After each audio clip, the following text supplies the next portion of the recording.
शिवाजी महाराज की जय. जय भवानी. नमस्कार मित्रांनो, आता सकाळचे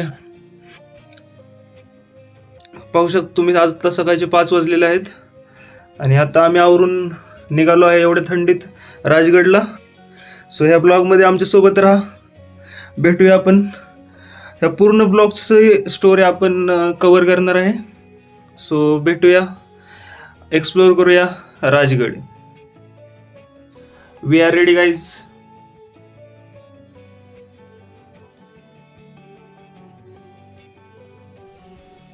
मित्रांनो, आता आपण श्रीमंत दगडूशेठ गणपतीच्या समोर आहे आणि इथूनच आपण आपल्या प्रवासाला सुरुवात करणार आहोत. कोणताही प्रवास सुरू करण्याआधी इथे आल्यावर मनाला एक वेगळाच आनंद भेटतो. दर्शन झालं की एक वेगळीच पॉझिटिव्ह फिलिंग मिळते. आता त्याच एनर्जी सोबत आपण राजगडाकडे निघतोय. राजगड पुण्यापासून साधारण 50 किलोमीटर अंतरावर आहे. खाजगी गाडी, बाईक किंवा बसने आपण पायथ्याच्या गावापर्यंत जाऊ शकता. आम्ही आज राजगडला जाण्यासाठी खेड शिवापूर रोड निवडला आहे. हा मार्ग पुण्यातून येणाऱ्यांसाठी सोयीचा आणि सरळ आहे. पुण्यातून निघाल्यावर आधी खेड शिवापूर टोल नाका लागतो. तिथून पुढे भोरच्या दिशेने जायचं. रस्त्यावर राजगड आणि वेल्हेचे बोर्ड्स दिसायला लागतात.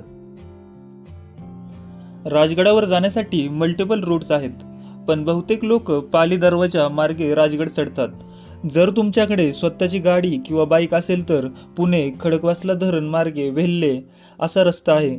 रस्ता चांगला आहे आणि पायथ्याच्या गावापर्यंत गाडी नेता येते. तिथेच पार्किंग करावी लागते.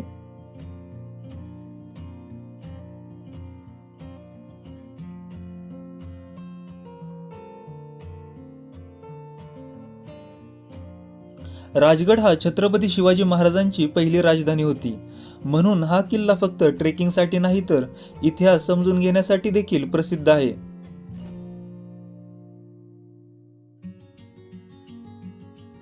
सध्या सकाळचे 6:30 वाजलेत. ट्रेक सुरू करण्याआधी आम्ही इथे एका हॉटेलमध्ये थांबलो आहोत. ट्रेकमध्ये दम लागतो, त्यामुळे पोटात काहीतरी असणं महत्त्वाचं आहे. इथेच आम्ही थोडासा नाश्ता करून पुढच्या प्रवासाला निघालो. किल्ल्याच्या पायथ्याशी गाडी पार्किंगची सोय आहे. 4 व्हीलरला 50 रुपये आणि 2 व्हीलरला 20 रुपये असा कर आकारला जातो. जय शिवराय मित्र, आता आपण येऊन पोहोचलोय राजगडच्या बेस विलेज मध्ये. आता इथून आपण आपलं ट्रेकिंग सुरू करणार आहे. समोरच आहे पाली दरवाजा. चला तर मग आमच्या सोबत राहा, भेटूयात राजगडावर. इथून पुढे किल्ल्याचा मुख्य ट्रेक सुरू होतो. पाली दरवाजानेच बहुतेक लोक किल्ल्यावर जातात, त्यामुळे हा सगळ्यात वापरला जाणारा मार्ग आहे. ही वाट गावातूनच जाते. पूर्वी किल्ल्यावर जाण्यासाठी सैनिक, व्यापारी आणि लोक हाच मार्ग वापरत असत. आजही गावकरी हीच वाट रोजच्या कामासाठी वापरतात. राजगड हा समुद्रसपाटीपासून सुमारे 4500 फूट उंच आहे. म्हणून इथे हवा नेहमीच थंड आणि प्रसन्न असते. पावसाळ्यात तर आजूबाजूचा भाग खूपच हिरवा दिसतो. गड चढताना घाई करू नका. थोडं चालायचं, थोडं थांबायचं. त्यामुळे दम कमी लागतो. आणि आपल्याजवळ पाण्याचा साठा नक्कीच ठेवा. सकाळची वेळ ट्रेकसाठी बेस्ट असते. हवा थंड असते आणि गर्दी कमी. म्हणून आम्ही गड चढायला लवकरच सुरुवात केली.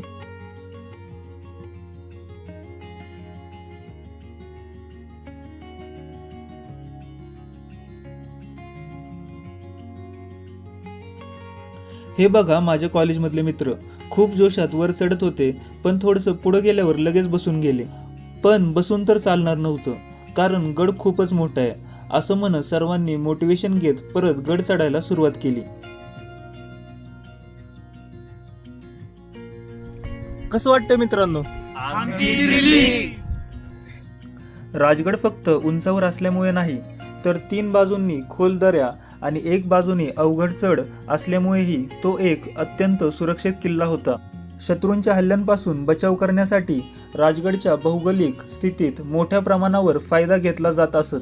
दूरवर दिसणारे छोटे मोठे किल्ले जसं सिंहगड, तोरणा हे आपले लक्ष वेधून घेतात. राजगडावरून पाहिलं की स्वराज्य किती भव्य होतं हे जाणवतं.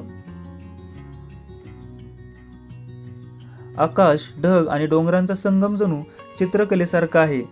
इथे उभा राहून फक्त पाहणं, श्वास घेणं, ही शांतता अनुभवणं याचंच महत्त्व आहे.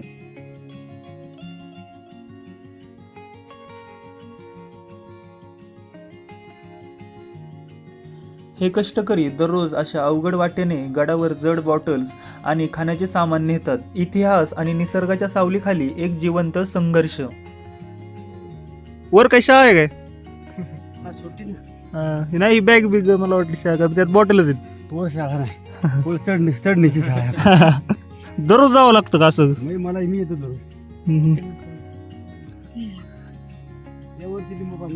हा नक्की. इथून पुढे पायऱ्या सुरू होतात. पाली दरवाजात चढ थोडा लांब आहे, पण रस्ता व्यवस्थित आहे. पहिल्यांदा येणाऱ्यांसाठी हा रूट सेफ मानला जातो. पाली दरवाजा हा राजगडचा मुख्य प्रवेशद्वार आहे. हा दरवाजा मुद्दाम वळणावर बांधलेला आहे, जेणेकरून शत्रू थेट आत येऊ शकणार नाही.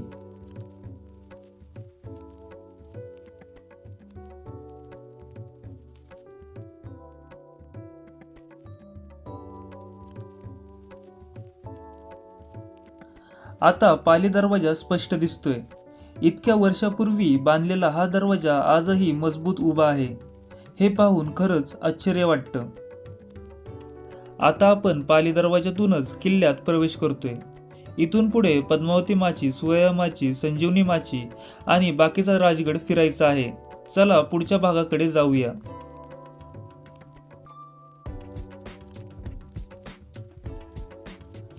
पाली दरवाजा पार केल्यानंतर लगेचच किल्ल्याची भिंत आणि रचना लक्षात येते.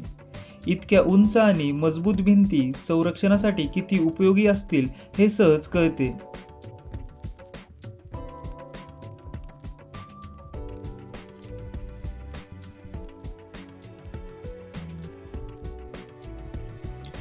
पाली दरवाजानंतर इथे अजून एक दरवाजा आहे. किल्ल्यांवर अशी एकापेक्षा जास्त दारं ठेवण्याची पद्धत होती, जेणेकरून शत्रू आत आला तरी लगेच पुढे जाता येऊ नये. इथे पाण्याची टाकी दिसते. किल्ल्यावर पाणी साठवणे खूप महत्त्वाचे होते, कारण वेढा पडला तरी किल्ल्यावर लोकांना पाण्याची अडचण येऊ नये. राजगडावर आजही काही टाक्यांमध्ये पाणी टिकून आहे. हा इथे राजगडाचा नकाशा लावलेला आहे. राजगड मुख्यतः 3 भागांमध्ये विभागलेला आहे: पद्मावती माची, संजीवनी माची आणि सुय्या माची. वर बालेकिल्ला आहे, जो किल्ल्याचा सर्वात उंच भाग आहे. त्या काळात किल्ल्यावर सैनिक, अधिकारी आणि त्यांची कुटुंब राहत होती. पाण्याच्या टाक्या, मंदिरे आणि दगडी रचना पाहिल्या की इथे रोजचं जीवन कसं असावं याची कल्पना येते. आज आपण ज्या वाटेने चाललोय ती वाट शेकडो वर्षांपासून वापरात आहे. म्हणजे आपण चाललोय ती फक्त ट्रेकची वाट नाही, तर इतिहासाची वाट आहे.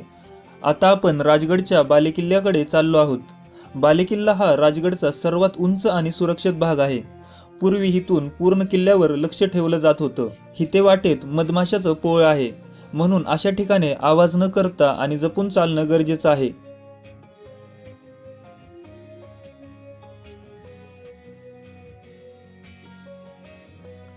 इथून पुढचा भाग थोडा कठीण आहे.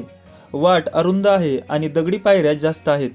या भागामुळेच बालेकिल्ला अधिक सुरक्षित होता. किल्ल्यावर निसर्ग आणि इतिहास दोन्ही एकत्र पाहायला मिळतात.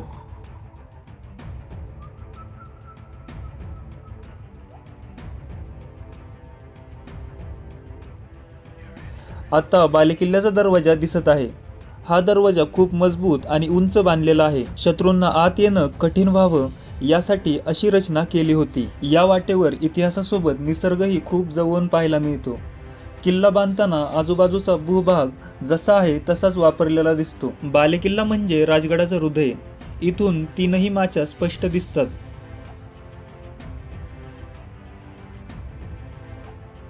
हा बालेकिल्ला समुद्र सपाटीपासून सुमारे 4514 फूट उंच आहे आणि चढाईचा शेवटचा भाग मुद्दामच खूप अरुंद आणि कठीण ठेवलेला आहे. कारण स्पष्ट आहे, शत्रू मोठ्या संख्येने एकत्र चढू शकणार नाही. बालेकिल्ल्यावर हे चंद्रकोर आकाराचं तळ आहे. पावसाचं पाणी साठवण्यासाठी ही रचना केली होती. अशा तळ्यांमुळे किल्ल्यावर पाण्याची कधीच कमतरता भासत नव्हती. बालेकिल्ल्यावर एका पक्षीने आमचे लक्ष वेधून घेतले. स्वतःच्या खास उडण्याच्या क्षमतेमुळे हा पक्षी एकाच जागी हवेत स्थिर उडत आहे. हे ब्रह्मेश्वर शंकरांचं मंदिर खूप जुने आहे. किल्ल्यावर राहताना लोकांची श्रद्धा आणि दैनंदिन पूजा याच ठिकाणी होत असत. आजही हे मंदिर शांत आणि प्रसन्न वाटतं. ही बालेकिल्ल्यावरील बाजारपेठ. इथे रोजच्या वापराच्या वस्तू, धान्य आणि इतर गरजेच्या सामानाची देवाणघेवाण होत असत. यावरून कळते की किल्ला पूर्णपणे सेल्फ सफिशियंट होता.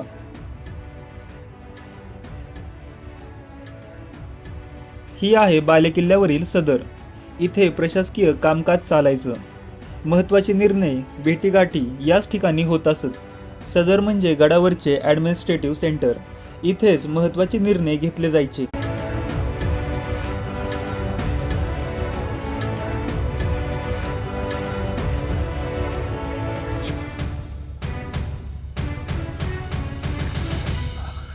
ह्या गडाची ओळख म्हणजे मुरुमदेवाचा डोंगर अशी होती. त्यानंतर छत्रपती शिवाजी महाराजांनी हा गड स्वराज्यात दाखल केला आणि इथं आपला पाया उभारला.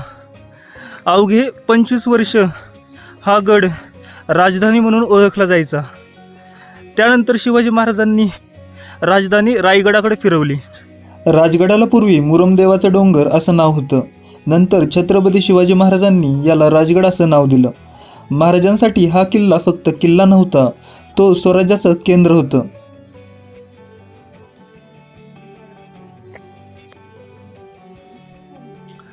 मित्रांनो, गड अतिशय सुंदर आहे. जर तुम्ही इथे आला नसाल तर तुम्ही इथे नक्की या, कारण इथलं बांधकाम, सदर, बाजारपेठ अतिशय उत्कृष्ट आहे. त्या काळातल्या इंजिनियरने हे कसं बांधलं असेल ह्याचं आश्चर्य वाटतं. म्हणजे 350 वर्षापूर्वी हे बांधकाम केलेलं आहे. आज देखील हे तसंच उभं आहे. आणि आत्ताचे जे इंजिनियर आहेत त्यांनी जे ब्रिज, त्यांनी जे बांधकाम बांधलेले आहेत ते 1-2 महिन्यातच पडून जातात. पण आपल्या महाराजांना त्या काळात जी दूरदृष्टी होती ती त्याचं हे उत्कृष्ट उदाहरण आहे. तुम्ही इथे नक्की या. राजगड हा महाराष्ट्रातील सगळ्यात मोठ्या किल्ल्यांपैकी एक आहे. किल्ल्याचा परिसर खूप मोठा आहे, म्हणून तो पूर्ण फिरायला वेळ लागतो. राजगड हा वेगवेगळ्या भागांमध्ये विभागलेला आहे, ज्यांना माची म्हणतात. प्रत्येक माचीचा उपयोग वेगळा आहे. कुठे संरक्षण, कुठे राहणं, तर कुठे रसद साठवणं. मित्रांनो, मी माझ्या मित्रांसोबत आज राजगडावर आलतो आणि आपण सगळ्यांना त्यांचे अभिप्राय विचारूयात. सुरुवात करूयात अमोलसोबत. अमोल, तुला आज कसं वाटलं? मला खूप छान वाटलं. माझा जवळपास 4थ्यांदा आलेलो आहे मी राजगडावर. एकदम अनुभव मस्त होता आणि खूप छान वाटलं, भारी वाटलं. थकवा पण जाणवला, पण राजगडाच्या या भव्य श्रीमंतीपुढं थकवा माझा गेला. आता प्रज्वल, तुला कसं वाटलं? खरं तर उद्या आमचा पेपर होता, पण परवा आहे पेपर. तेच उद्या परवा पेपर होता. पण एकदा आम्ही ठरवलं कुठं जायचं तर आम्ही जाऊनच राहतो. त्याच्यामुळे आज आणि मला सांगताना अत्यंत आनंद होतोय की ही मोहीम करायला आम्हाला 2 महिने लागले विचार करायला. त्यानंतर एक सक्सेसफुल झाले. स्वतः ब्लॉगर आता नेक्स्ट तेजस ब्लॉगरनी 4 वेळेस प्लॅन कॅन्सल करून हा अतिशय खूप सुंदर प्लॅन बनवलेला आहे. ब्लॉगरला तुला 4 कसं वेळा वाटलं? प्लॅन कॅन्सल करायला लागलेला आहे, त्यानंतर जाऊन हा प्लॅन सक्सेसफुल झालेला आहे. छात्रों को राजनीति से दूर रहना चाहिए, हैं? पढ़ाई लिखाई में ध्यान लगाओ, IAS बनो और देश को संभालो. तुला कसं वाटलं राजगडावर? खूप सुंदर ट्रेकिंग होती.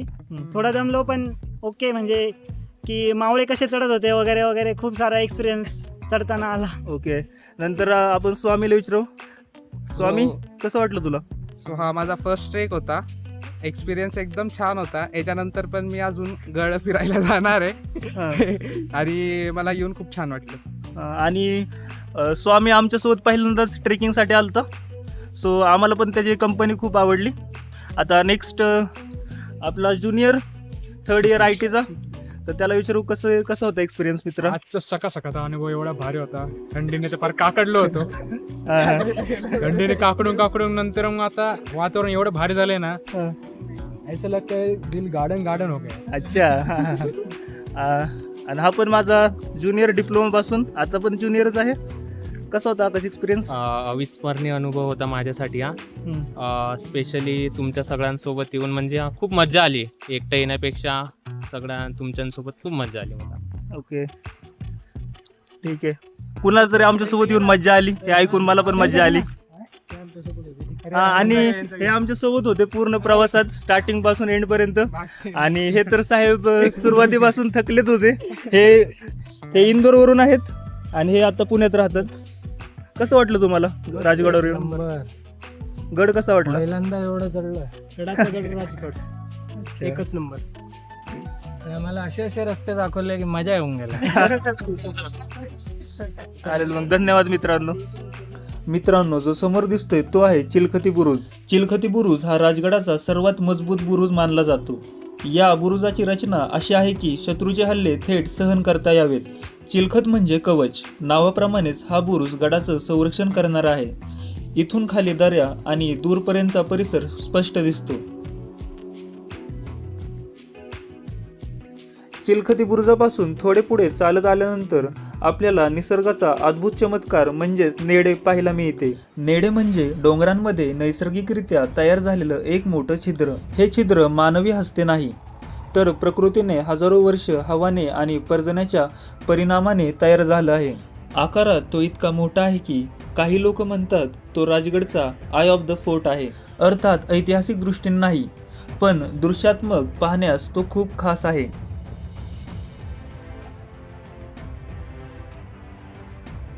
जो एक प्रकारे राजगडची भव्यता दर्शवतो. आजही इथे उभं राहिलं की ह्या नेड्यामुळे राजगड निसर्ग आणि इतिहासाचा सुंदर संगम ठिकाण आहे असं जाणवतं. नेडेच्या छिद्रातून आपण बाहेरच्या पर्वतरांगा आणि भोरकडील निसर्गाचा दृश्य पाहू शकतो.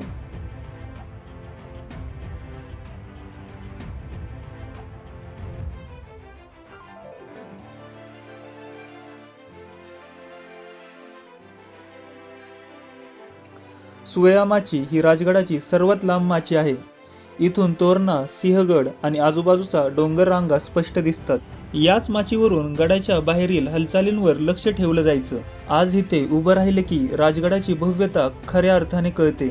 राजगड फिरताना लक्षात येते, इथे प्रत्येक दगड संरक्षणासाठीच ठेवलेला आहे. आता आम्ही सुया माचीच्या शेवटच्या पॉईंटला उभा आहे आणि मी माझे सवंगडी इथे बसलेले आहेत. तर आपण ह्यांना थोडेसे प्रश्न विचारू, बघूयात ह्यांना येतंय का. सर, पहिला प्रश्न आपण अमोलला विचारू. अमोल, छत्रपती शिवाजी महाराजांची स्वराज्याची संकल्पना काय होती? तर छत्रपती शिवाजी राजांची संकल्पना अशी होती की हे हिंदवी स्वराज्य व्हावे ही श्रींची इच्छा. अच्छा, तर नंतर तेजसला आपण विचारू की स्वराज्याची पहिली राजधानी कोणती होती? जस्ट आपण आता ट्रेक करून आलो आहे ना, सुंदर व्ह्यू बघतोय. तीच राजधानी आहे स्वराज्याची पहिली राजगड. नंतर आपण तिसरा प्रश्न स्वामीला विचारू. स्वामी, छत्रपती शिवाजी महाराजांना किती बायका होत्या? छत्रपती शिवाजी महाराजांना 7 बायका होत्या. क्षितिज, छत्रपती शिवाजी महाराजांचे 2 मुलांचे नाव काय होते? एक संभाजी महाराज होते जे की थोरले होते आणि एक राजाराम महाराज होते. आणि आकाश, छत्रपती शिवाजी महाराजांचा जन्म कोणत्या साली आणि कोणत्या गडावर झाला? छत्रपती शिवाजी महाराजांचा जन्म 19 फेब्रुवारी 1630 शिवनेरी या गडावर झाला. प्रज्वल, छत्रपती शिवाजी महाराजांच्या वडिलांचे नाव काय होते? छत्रपती शिवरायांच्या वडिलांचे नाव होते शहाजीराजे भोसले.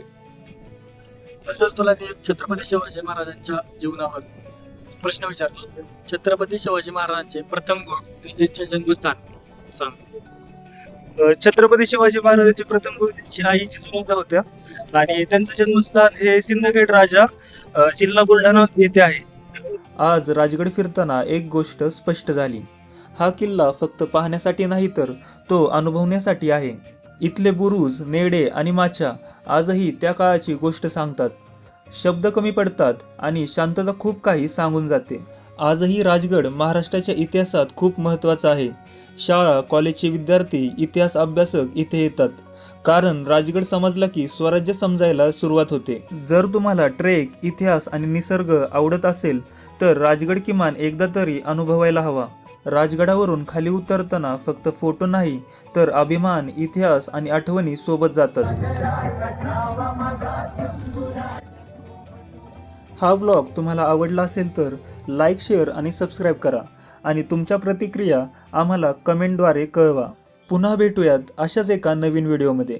जय भवानी, जय शिवाजी.